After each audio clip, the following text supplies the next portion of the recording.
Halo, nama aku Jojo. Apa kabar? Sudahkah kalian bercerita hari ini?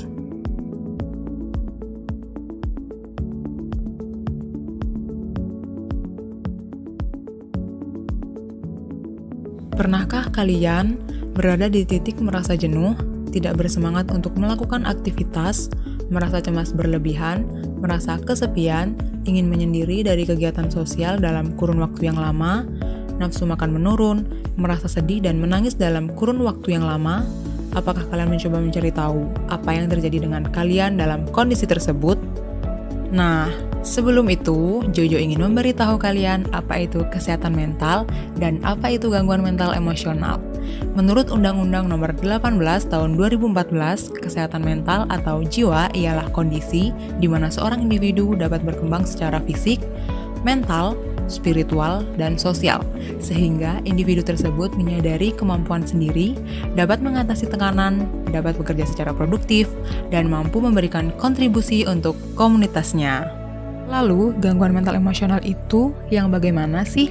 Gangguan mental emosional adalah suatu keadaan yang mengindikasikan individu mengalami perubahan emosional yang mengakibatkan terjadinya ketidaknormalan sikap dan tingkah laku yang apabila terus berlanjut dapat berkembang menjadi keadaan patologis dan menghambat proses penyesuaian diri, sehingga diperlukan antisipasi untuk menjaga kesehatan jiwa. Gangguan mental emosional ditandai dengan perubahan dalam berpikir, perilaku, atau suasana hati, atau beberapa kombinasinya, terkait dengan tekanan yang bermakna dan gangguan fungsi selama jangka waktu tertentu. Dapat berupa gejala depresi, gangguan psikosomatik, dan ansietas. Tahukah kalian, berdasarkan data dari Dinas Kesehatan Provinsi Bali, pada Provinsi Bali sendiri, penderita gangguan mental emosional pada kelompok usia 15 hingga 24 tahun memiliki prevalensi sebesar 8,21%. Apa sajakah yang dapat menyebabkan terjadinya gangguan mental emosional? Terdapat 3 faktor yang diantaranya ialah faktor biologis, psikologis, dan sosiologis. Hal-hal ini akan berpengaruh pada penanganannya. Secara biologis, dapat dimisalkan seperti seseorang yang mengidap penyakit fisik, seperti penyakit kronis, beresiko mengalami gangguan psikiatri 2 kali lipat dibandingkan populasi umum. Bisa jadi dikarenakan timbulnya perasaan cemas dan mengganggu kesehatan mentalnya. Melalui faktor genetika atau turunan dari orang tua ataupun keluarga juga berkemungkinan untuk mengalami gangguan mental.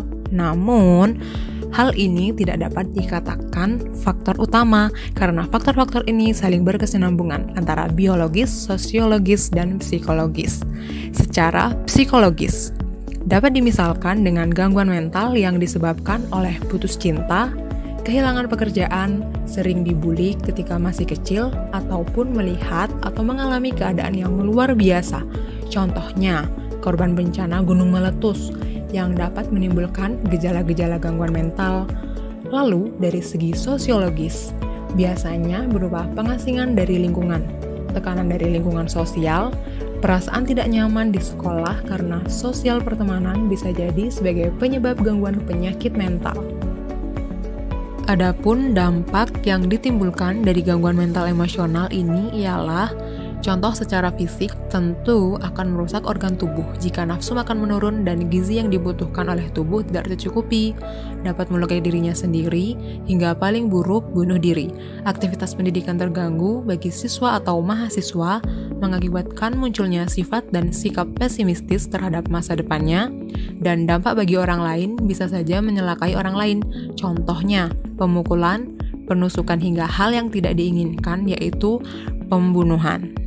Ada beberapa tanda jika kalian rasa kalian memerlukan profesional. Contohnya, merasa sedih atau tidak bersemangat berkesudahan, mudah marah, emosi tidak stabil dalam kurun waktu yang panjang, tidur mulai tidak teratur. Dalam kondisi ini, biasanya waktu tidur tidak sebagaimana mestinya, nafsu makan menurun, merasa hampa, mudah lelah dan tenaga hilang, konsentrasi menurun, merasa harga diri menurun, perasaan bersalah, pesimis terhadap masa depan, hingga yang paling parah ialah melukai diri sendiri.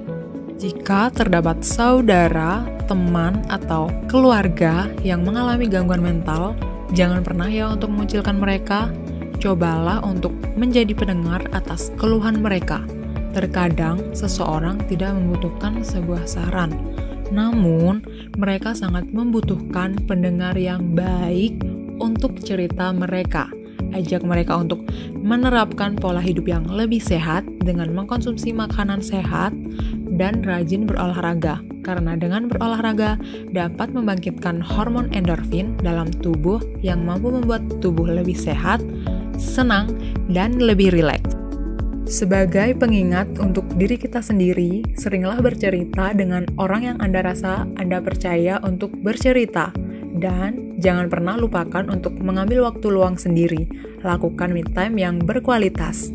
Pilihlah pergaulan yang sesuai dengan kondisi dan kenyamanan kalian. Kurangi penggunaan media sosial maupun penggunaan gadget jika tidak diperlukan.